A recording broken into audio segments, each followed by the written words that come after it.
오늘 우리가 같이 읽을 하나님의 말씀은 누가복음 7장 36절에서 50절까지 말씀입니다. 7장 36절에서 50절 함께 읽도록 하겠습니다.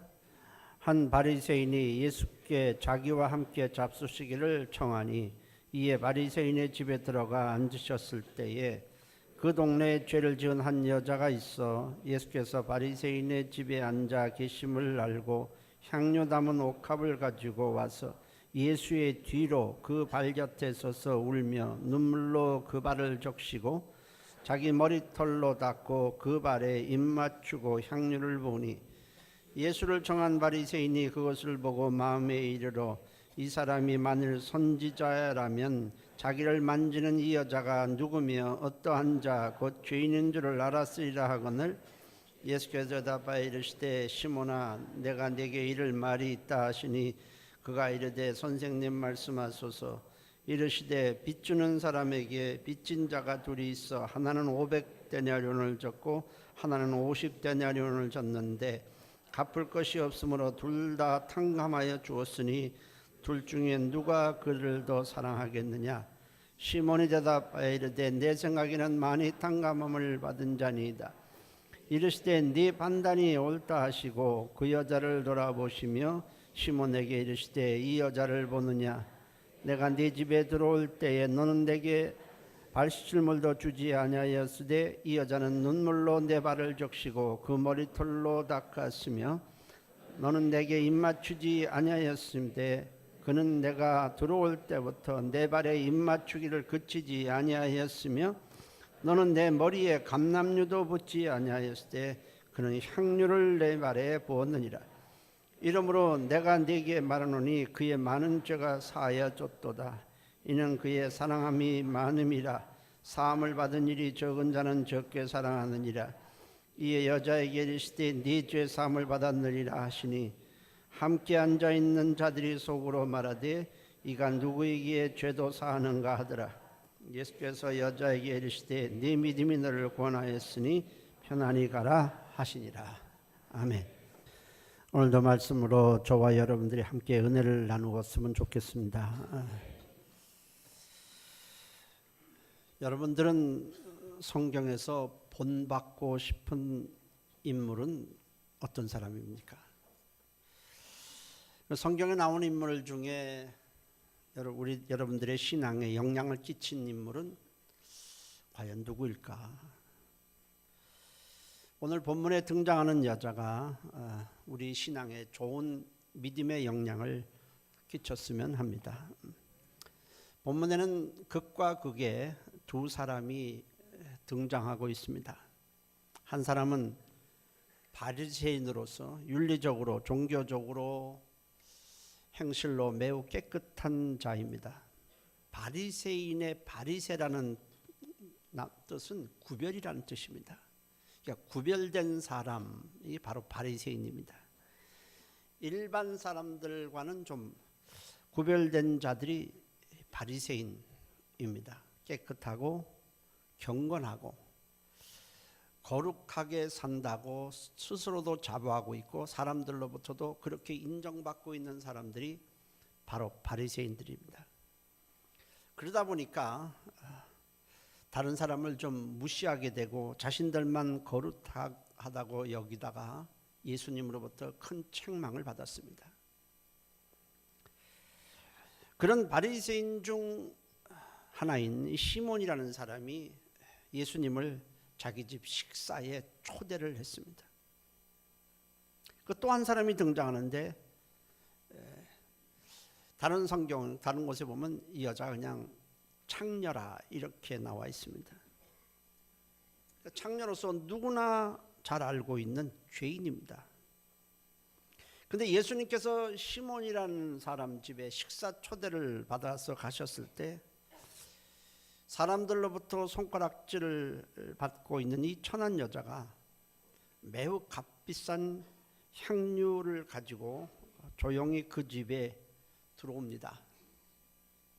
앞으로 가지도 못하고 예수님 뒤로 다가가더니 눈물을 막 쏟아냅니다.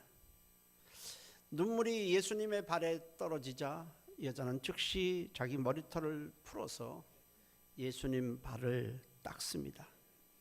그리고 그 발에 입을 맞춥니다. 그리고 준비했던 향유를 예수님께 부어요. 참 상상하기 힘든 그런 행동을 했습니다. 그것을 옆에서 이렇게 가만히 지켜보고 있던 이 바리새인인 이 시몬이 비웃습니다. 그리고 속으로 생각을 하는 겁니다. 예수님이 정말 사람들이 말하는 대로 선지자고 메시아고 하나님이 보내신 분이라면 이 여자가 얼마나 추하고 더러운 죄인인지를 알 수 있을 것이다. 마을 사람들은 이 여자에 대해서 이미 다 알고 있다. 물론 예수님은 이 여인을 처음 지금 대하겠지만은 그러나 선지자라면 이 여자가 어떠한 자인지 모를 일은 없다. 그렇다면 이 여인이 자기에게 손을 대는 것을 용납하지 않았어야만 한다. 이렇게 생각을 한 것입니다. 일반적인 생각이죠. 누가복음 7장 39절에 예수를 청한 바리새인이 그것을 보고 마음에 이르러 이 사람이 만일 선지자라면 자기를 만지는 이 여자가 누구며 어떠한 자 곧 죄인인지를 알았으리라 이랬습니다. 이 바리새인, 예수님을 초청한 바리새인은 예수님께서 여인의 행동을 그대로 놔두는 것을 보니까 예수님은 선지자도 아니라는 겁니다. 사람들이 그를 선지자지만 선지자도 아니고 메시아라고 부르는 사람도 있었지만 메시아가 될 수 없다는 겁니다. 하나님의 아들은 더욱더 될 수 없다는 것입니다. 그렇지만 예수님은 이 여자가 어떤 자인지를 이미 다 알고 계셨지만 행동을 제지하지 않고 그대로 놔둔 것은 의도적이었습니다. 물론 말릴 수도 있습니다. 그러나 예수님은 그대로 그 여인의 행동을 용납하셨습니다. 그 이유는 여인의 행동을 통해서 자신을 의롭다고 여기는 이 바리새인인 시몬에게 메시지를 주고자 함이었습니다. 예수님의 의도는 이렇습니다. 나는 이 여자가 어떤 자인지 이미 다 알고 있다. 이 여자가 지금 장녀인 것도 알고 얼마나 더러운지도 나는 이미 알고 있다. 그렇지만 내가 보니까 이 여자는 너보다 깨끗하고 너보다 의롭다는 것입니다. 이게 예수님이 그 여자의 행동을 그대로 수용한 그 의도가 여기 있습니다. 시몬은 여자의 창녀 경력을 보고 더럽다고 정죄를 합니다. 그렇지만 예수님은 여자의 깊은 속내를 보고 계십니다. 사람들이 보지 못하는 속사람의 상태, 내면의 상태, 예수님을 향한 영적 상태를 이미 예수님은 보신 것입니다. 시몬은 여자의 겉만 보았지만은 예수님은 여인의 속을 보신 것입니다. 이 시몬이라는 사람이 예수님을 자기 집 식사에 초대한 이유는 예수님을 존경해서가 아니라 자기를 돋보이고 드러내기 위함이었습니다. 이스라엘 사람들은 지금도 좀 그런 경향이 많은데요. 낯선 사람을 자기 식사에 초대하는 것을 굉장히 미덕으로 여겼습니다. 사람들도 낯선 사람을 누가 초대한다 그러면 저 사람 참 괜찮은 사람이네 이렇게 인정해 주었습니다. 사실 이 시몬이라는 사람은 예수님을 잘 아는 것도 아닙니다. 물론 예수님을 믿는 것도 아닙니다. 그럼에도 불구하고 이 예수님을 자기 집에 초대한 것은 예수님을 높이기 위함도 아니고 예수님을 사랑해서도 아니고 예수님을 자기의 구원자로 영접하기 위함도 아니고 사람들에게 보이고 그것을 통해서 자기를 높이기 위함이었습니다.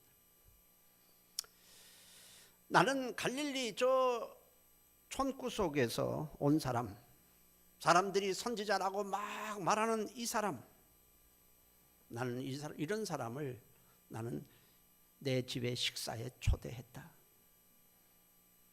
그 사람은 시골 사람에 불과하지만 나는 이만큼 잘 알지도 못하지만은 그 사람을 초대한 것은 나는 이만큼 마음이 넓고 존경을 받기에 합당한 사람이라는 사실을 과시하기 위해서, 드러내기 위해서 사실 예수님을 초대한 것입니다.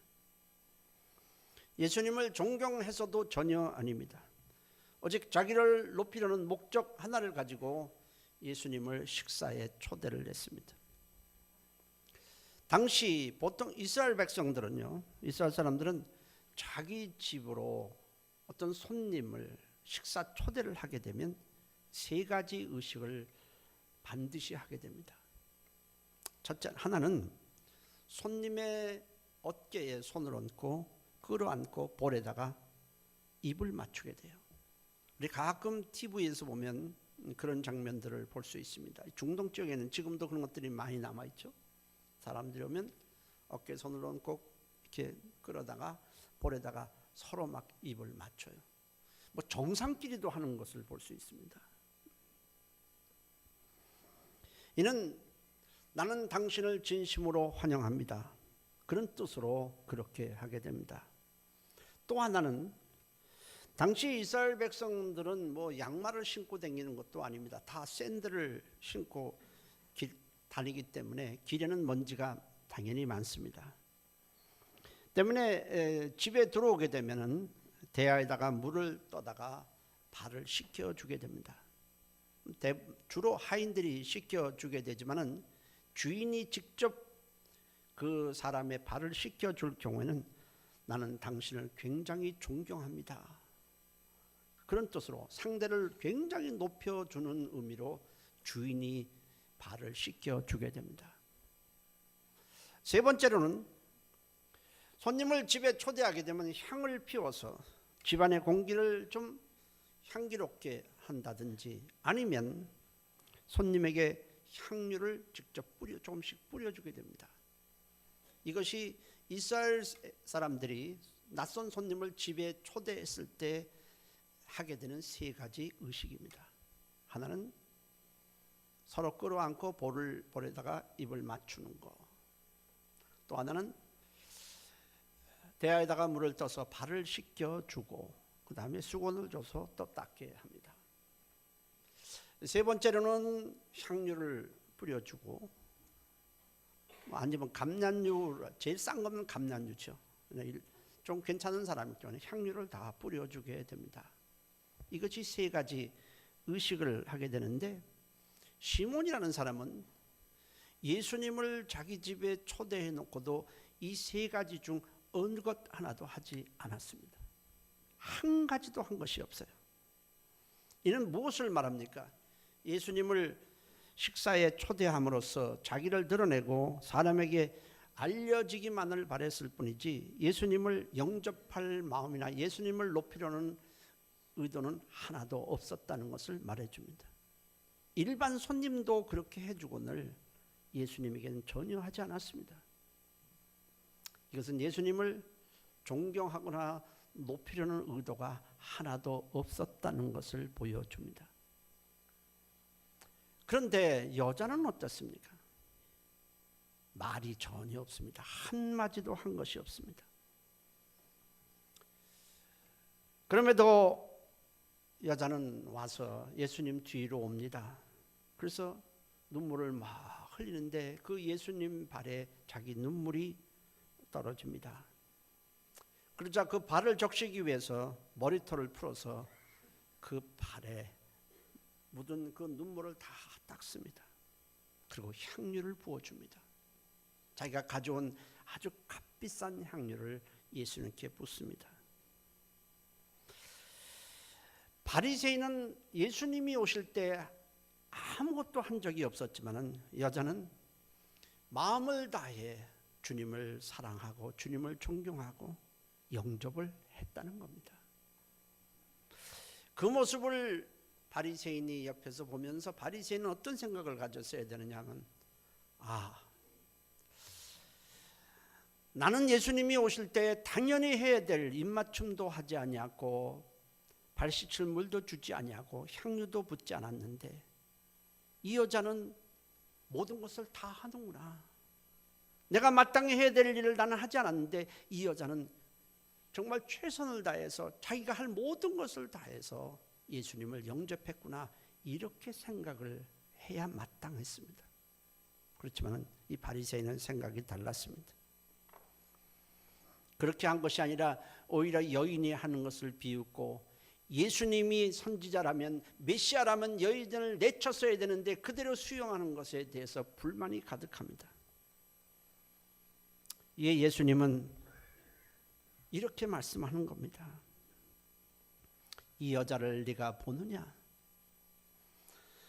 내가 네 집에 들어올 때 너는 내게 87물을 주지 아니하였을 때, 당연히 줘야 될 87물도 주지 않았을 때 이 여자는 눈물로 내 발을 적시고 그 머리털로 닦았다. 물이 아니라 아예 눈물로 내 발을 다 닦았다. 그리고 수건이 아니라 그 머리털을 풀어서 내 발을 다 닦아주었다. 너는 내게 볼에다가 입 맞추지 않았지만은 이 여인은 내가 들어올 때부터 내 발에 입 맞추기를 그치지 아니하였다. 내가 이런 대접을 받아본 적이 없다. 나를 이렇게 환영하고 영접한 여인은 본 적이 없다. 너는 내 머리에 감람유도 한 방울 붓지 아니하실 때 이 여자는 향유를 내 발에 부었느니라. 그렇게 말씀을 하셨습니다. 그리고는 예수님은 아주 중요한 말씀을 하나 하십니다. 그의 많은 죄가 사하여졌도다. 곧 여인을 향해서 너는 의롭다 선언하신 것입니다. 바리새인을 향해서 너는 행동이 거룩하고 구별되었으니 너는 의롭다 하시지 않았는데 여인의 그 행동을 보면서 의롭다 이렇게 선언을 하신 것입니다. 여러분, 우리가 이 세상에 살면서 주님으로부터 의롭다 선언받는 것보다 더 귀한 것이 없고 더 큰 축복이 없습니다. 사람들이 저 사람은 다 의롭다, 저 사람들은 괜찮다, 저 사람은 다 깨끗하다 다 인정해도 주님이 의롭다고 선언하지 아니하면, 주님이 의롭다고 하시지 아니하면 그 사람은 죄 가운데 멸망하게 됩니다. 그러나 모든 사람이 손가락질하고 저 사람은 가장 더러운 죄인이다 하더라도 주님이 너는 의롭다 선언하시면 그 사람은 죄 사함을 받고 구원을 받는 것입니다.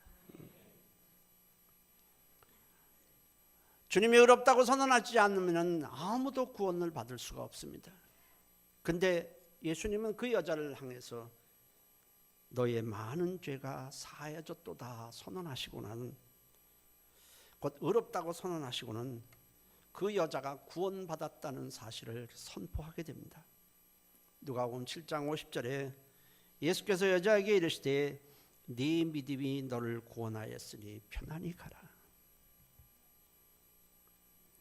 근데 예수님이 보시는 때에 사실 바리새인인 시몬이나 이 여자나 동일한 죄인일 뿐입니다.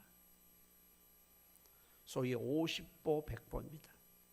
50보 100보, 우리가 이런 말을 하는데 이것은 사실 맹자가 한 말이에요. 전쟁에 패해서 이제 도망을 가는데 어떤 군사는 100보를 도망갑니다.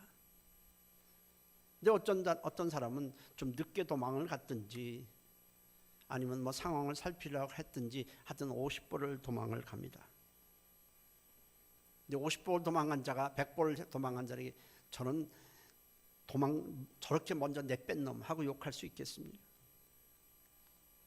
100보를 도망간 자나 50보를 도망간 자나 도망한 것에는 차이가 사실 없습니다.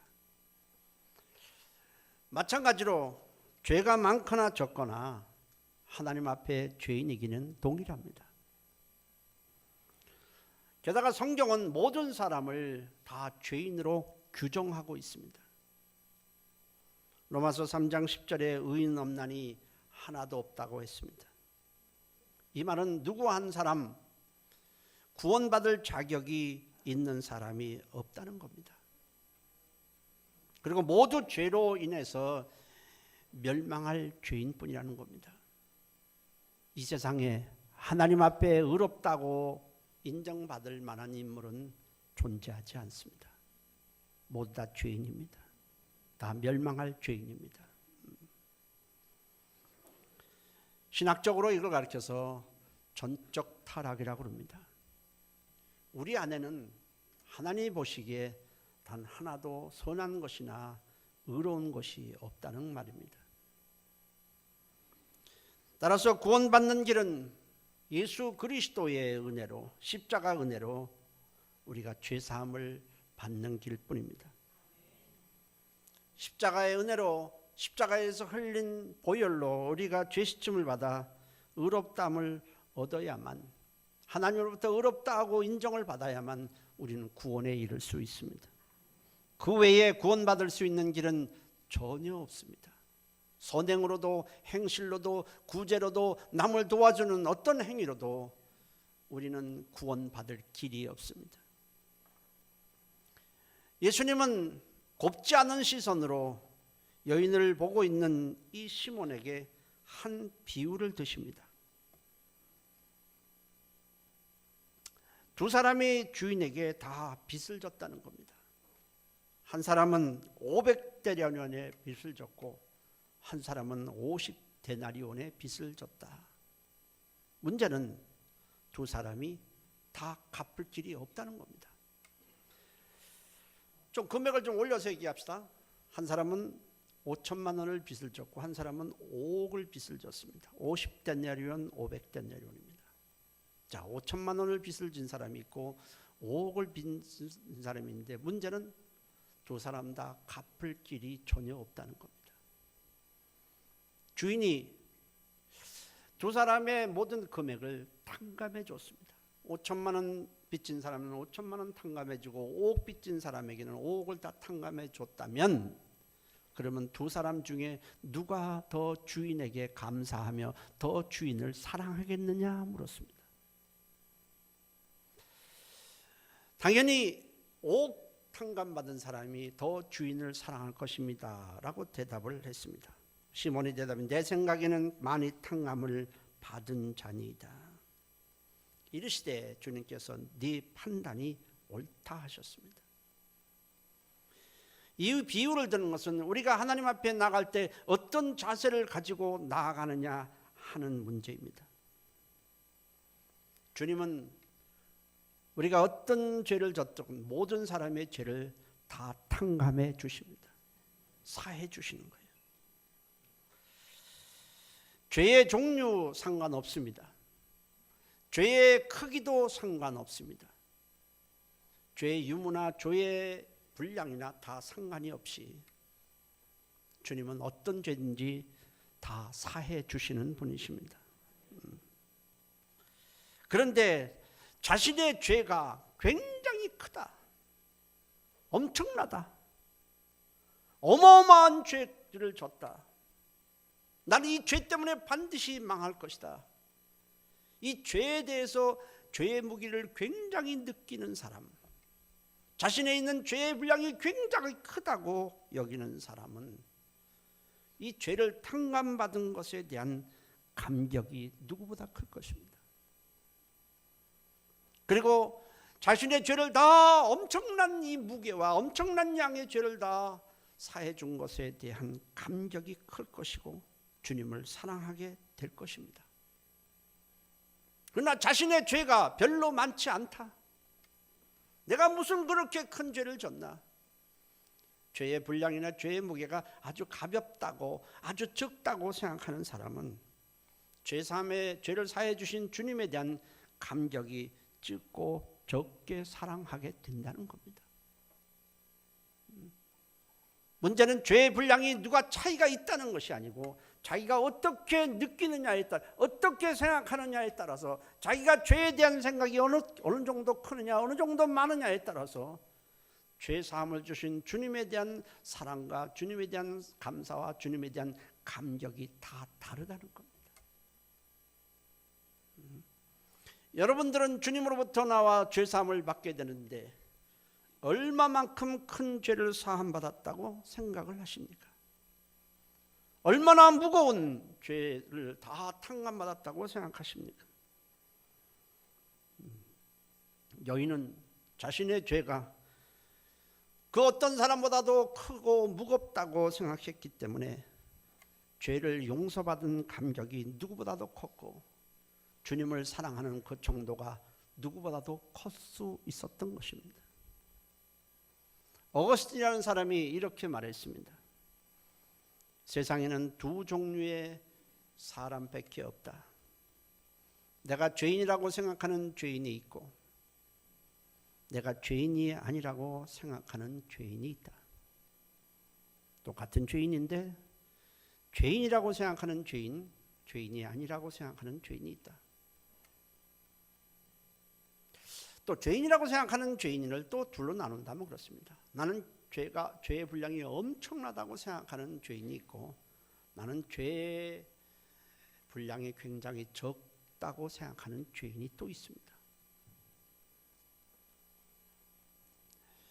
예수님께 나와서 나는 죽을 죄인입니다. 나는 이 죄로 인해서 멸망할 자이니 죄를 용서해 주옵소서 회개하면 우리는 주님으로부터 죄사함을 받고 구원을 받지만 회개할 필요를 느끼지 않는 사람은 그 죄를 가지고 멸망하게 되는 것입니다. 어떤 군인이 전쟁 중에 독화살을 맞았습니다. 독이 몸에 퍼져오기 시작합니다. 목숨이 경각간에 달렸습니다.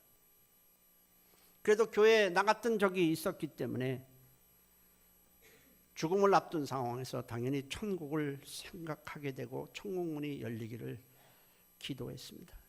여러분, 우리가 중한 병에 걸리면 대개 어떤 현상이 일어날까요? 처음에는 자식도 생각하고 하던 사업도 생각하고 남편이나 아내를 생각합니다. 여러 가지를 많이 생각해요. 내가 죽으면 어떻게 되지? 내가 하면 어떻게 되지? 이런저런 많은 생각을 하게 됩니다. 그러나 병이 깊어지면 어떻게 될까요?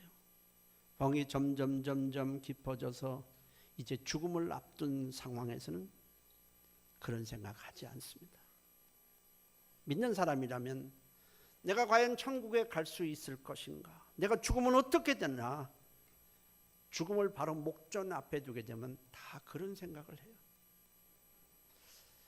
저는 임종을 앞둔 사람들을 여럿 만나보았습니다.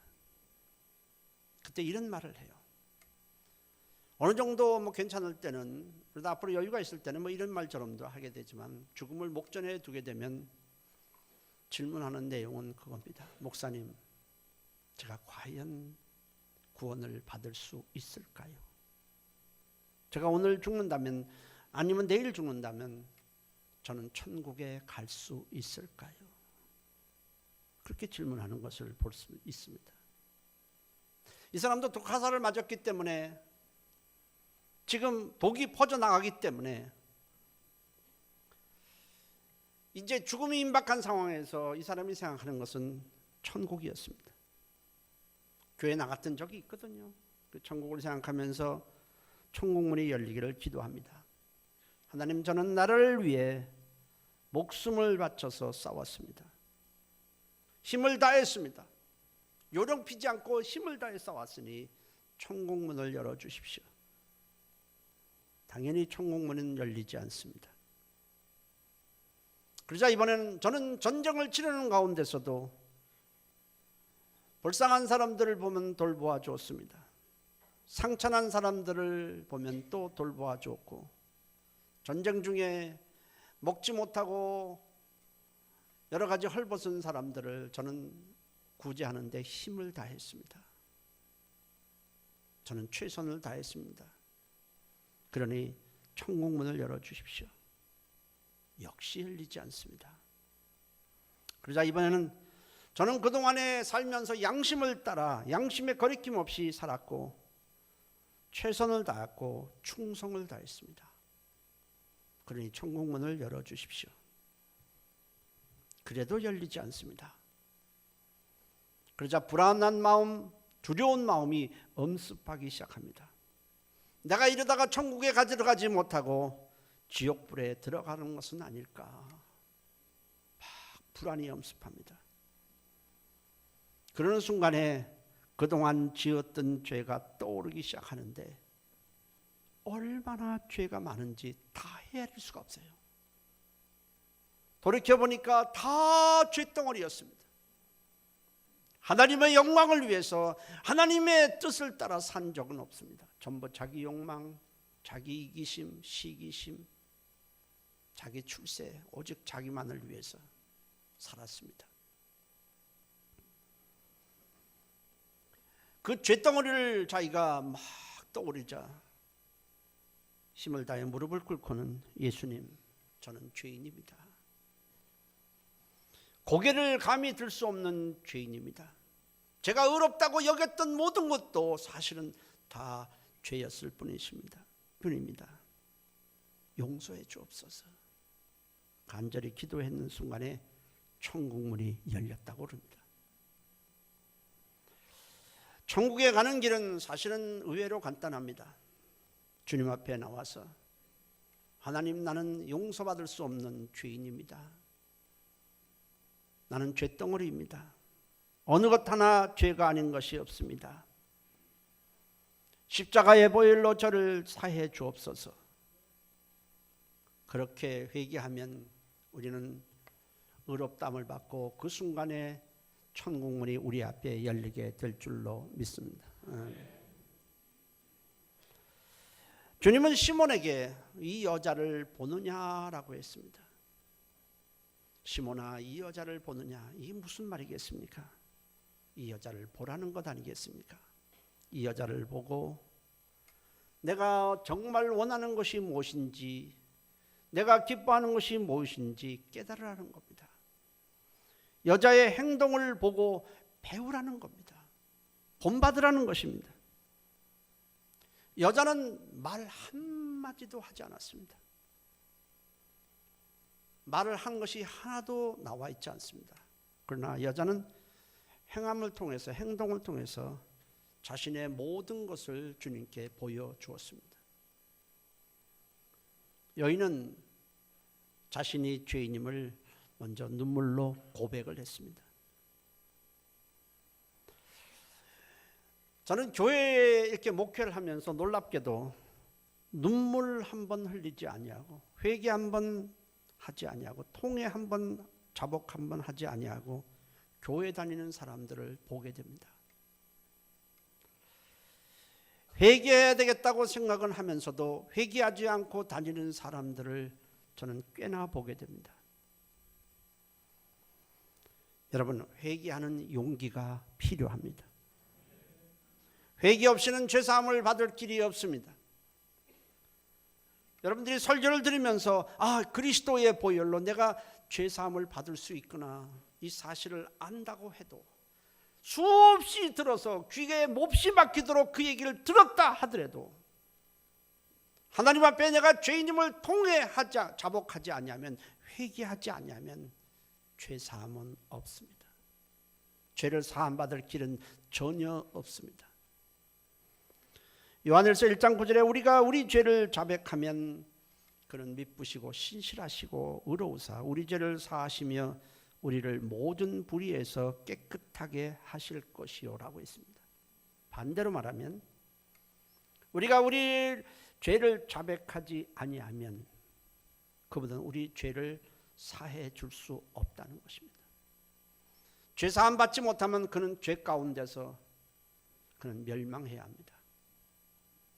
주님은 우리 죄를 사하시기 위해서 우리가 받을 죄값을 십자가에서 다 갚으셨습니다. 수치와 모욕을 당하시고 피 흘려서 우리 죄값을 다 치르셨습니다. 이제 우리에게 요구하시는 것은 단 한 가지입니다. 네가 죄를 통해 자백하고 나에게 죄 용서함을 빌라는 것입니다. 그러면 십자가에서 이뤄놓으신 그 죄사함의 은총이 모두 다 우리의 것이 되고 우리는 의롭다 인정을 받게 되는 것입니다.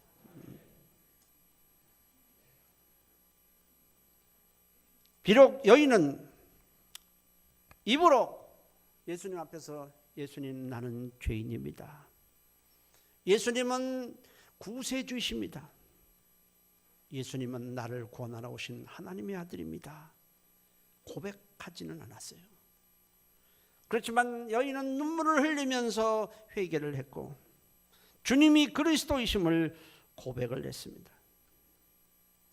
눈물로 흘리면서 눈물로 발을 적시고 머리털로 눈물에 젖은 밭을 닦고 향유를 붓고 발에 입을 맞추는 것은 예수님을 하나님의 아들로 보지 않았더라면, 예수님을 자기를 구원하시는 메시아로 보지 않았더라면, 예수님이 자기를 죄를 사해 주시는 분으로 여기지 않았더라면 그런 행동은 절대로 할 수 없기 때문에 그렇습니다. 예수님을 보통 사람으로 여겼다면 여인이 알지도 못하는 그 집에 들어와서 예수님 발에 눈물을 흘리며 그 발에 입을 맞추고 애지중지하게 그동안 모았던 향유를 붓겠습니까?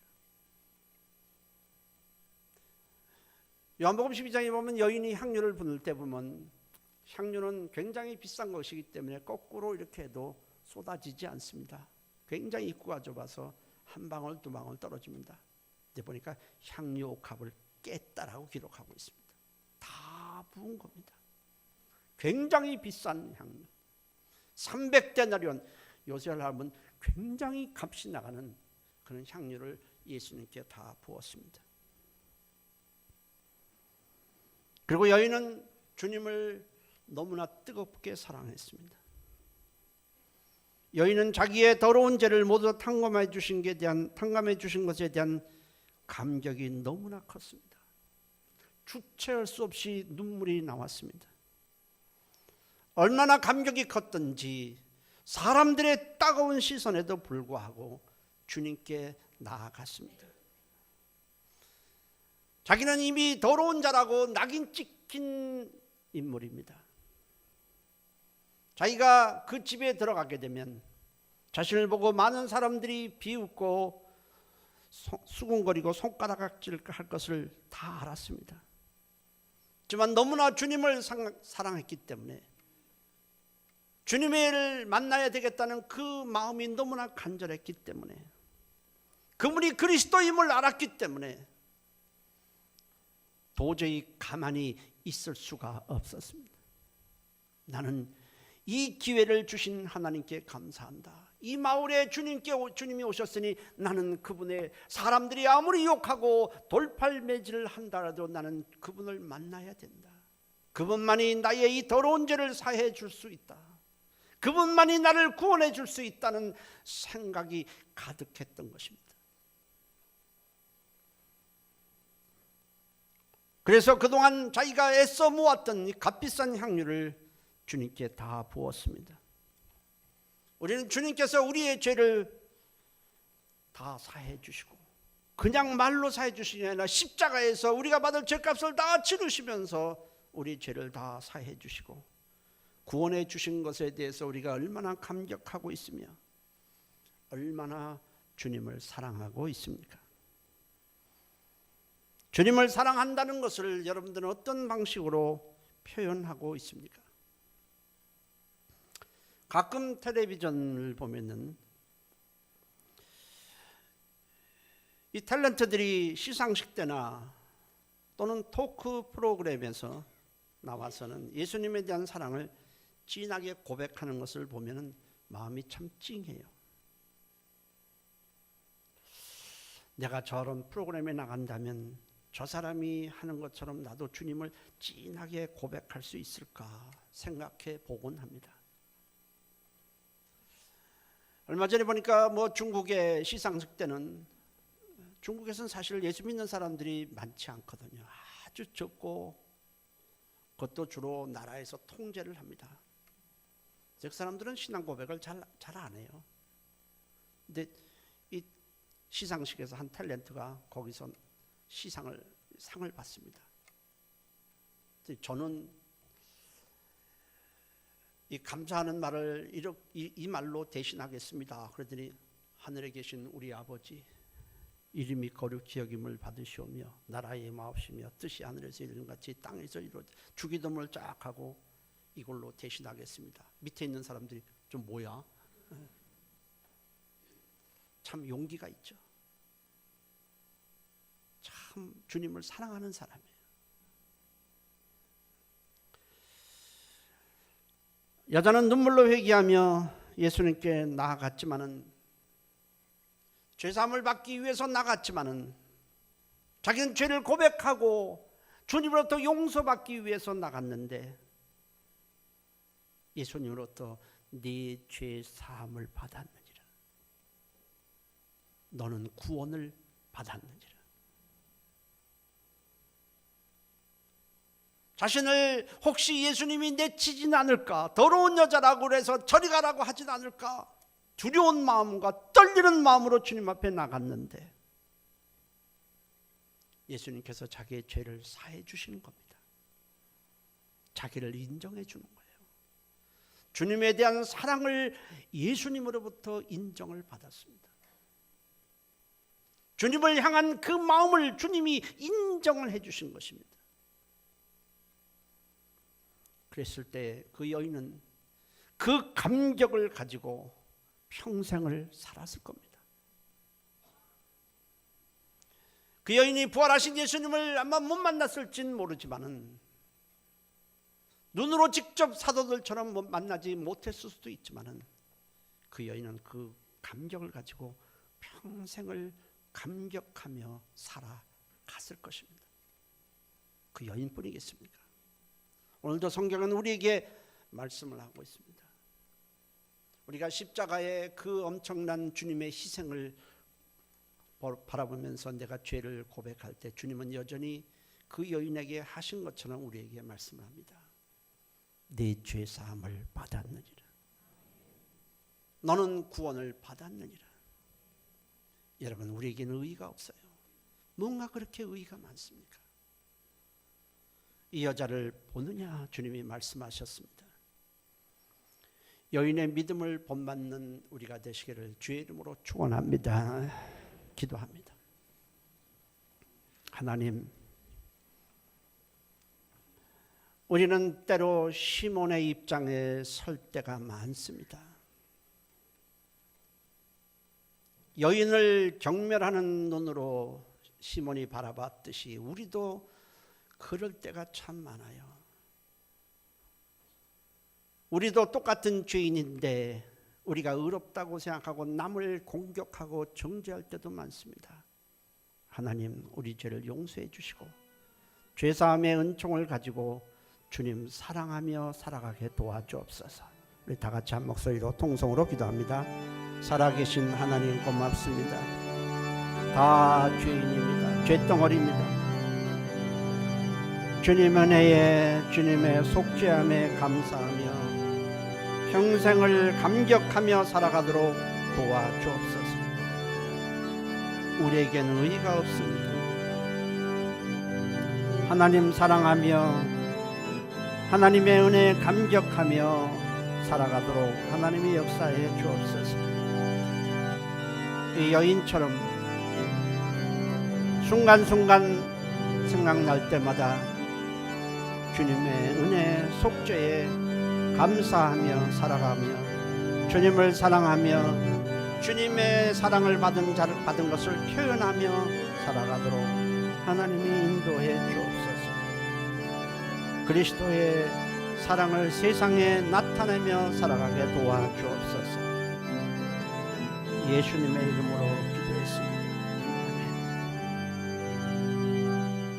아멘. 살아계신 하나님, 우리에게는 의의가 하나도 없습니다. 무엇을 했기에 우리가 의롭다고 말할 수 있습니까?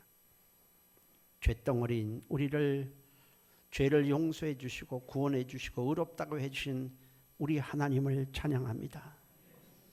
주님께 감격한, 주님의 은혜에 감격하며 주님을 사랑하며 살아가게 도와주시고 이것을 여인처럼 표현하며 드러내며 평생 감사하며 살아가게 도와주옵소서. 예수님의 이름으로 기도했습니다. 아멘.